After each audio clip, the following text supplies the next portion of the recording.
So, during the initiation of a project, there is a process called identification of stakeholders. It's normally done in the initiation stage of the project. So what exactly is that process supposed to represent? This is a process where you identify stakeholders in a project. You could be asking, Oscar, what is a stakeholder in a project? So a stakeholder is either an individual, a business, or even an organization, or even government that is impacted by the project, either positively impacted or negatively impacted, even if they are also perceived to be impacted or to be affected by the project. They are all considered to be stakeholders. So stakeholder is anyone who is impacted negatively or positively, or is perceived to be impacted by the project. In some cases, they just want to define them as someone who's got interest in the project, negative interest or even positive interest. So a stakeholder is a very important part in a project environment. If you want to understand and also appreciate what is a stakeholder in a project environment, I've also created a full video on stakeholder management. You can also watch it on my channel. I'll also leave a link in the description below. So stakeholder management in a project environment is very, very important. But you cannot start by managing stakeholders before identifying them. So the first process is to identify the stakeholders in the project. So that is done through the initiation stage of a project. So when you're identifying the stakeholders in a project, it's expected that there are certain information that you're going to be capturing as you identify the stakeholders. So in this video, we are going to cover this register called Stakeholder Register, which is an outcome or an output of stakeholder identification. So let us understand what we're going to cover in this particular video. So understanding a stakeholder is very important. Anyone who is affected positively or negatively, anyone who is impacted positively or negatively, or who is perceived to be impacted by the project, or who has got interest in the project, they are all classified as stakeholders in a project. In this section of the video, we are going to cover the understanding of what is a stakeholder register.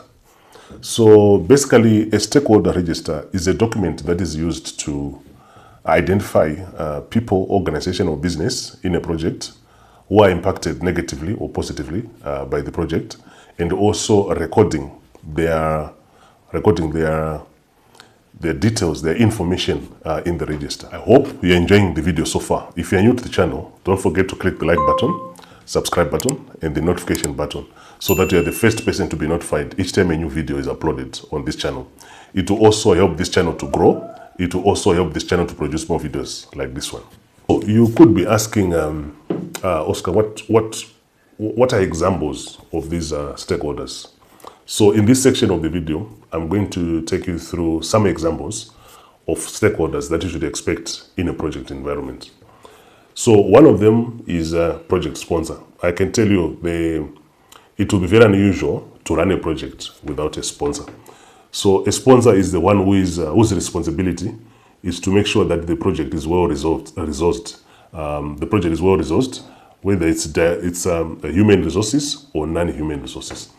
If you want to understand more about the responsibilities or the role of a project sponsor, I've created a full video on a project sponsor. You can also watch it on my channel. I'll also leave a link in the description below.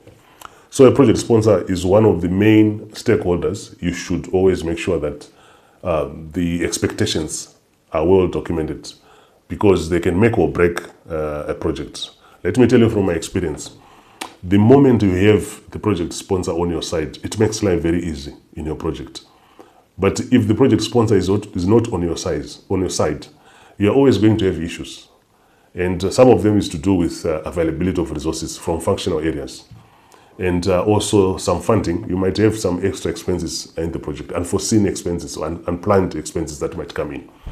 So if the relationship between you as a project manager and the project sponsor is very good, life becomes very easy. So a project sponsor is one of the key stakeholders you must always keep recorded in your register. You might always want to have a face-to-face discussion or meeting with this project sponsor. Try to understand the expectations, their requirements also. That is very, very important.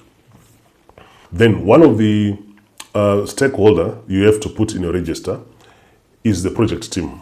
There is no way you can run a project without a project team. A project team is the one that is responsible for building the deliverables. It's the one that is responsible for making sure that the project is achieving what it's supposed to achieve in terms of objective and also in terms of goals.